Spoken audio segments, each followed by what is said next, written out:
Hello, good evening. Welcome to Thursday's programme with Dominic Heel and me, Anne Davis. Good evening, and first tonight, the parents of a man from Nottingham who's being detained in the United Arab Emirates after being accused of drug dealing say they are frightened for his safety. Andy Neal, a former soldier, was arrested in Dubai over 4 months ago. His parents say their son is innocent and has been beaten by police and forced to sign a false confession. They say they are also angry at a lack of support from the Foreign Office. Navjesh Johal reports. We fear more now for Andrew's safety than we ever did when he was in a war zone in his 24 years of army service.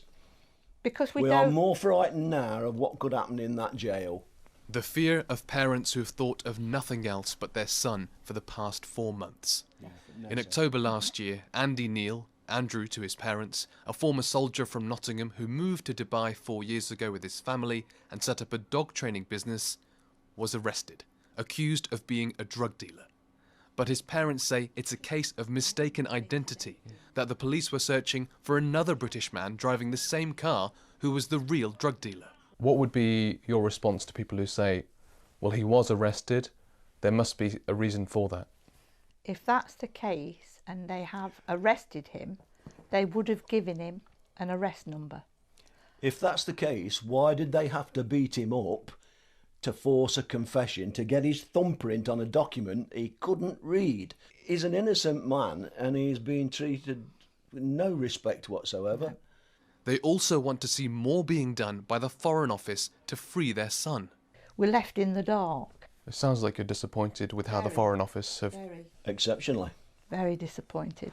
Meanwhile, the family have been receiving support from campaign group Detained in Dubai, which says Andy's case is not uncommon. Over the past 11 years, we've dealt with in excess of 10,000 cases of British nationals and foreign nationals being unfairly detained abroad in the UAE. On an average week, we probably get around 50 to 100 inquiries from people who are facing legal problems in the UAE. Back in Nottingham, Andy's parents just want him home. I just sink into a depth. She has to pull me back out of it again. I'm desperate for him to get out of that jail.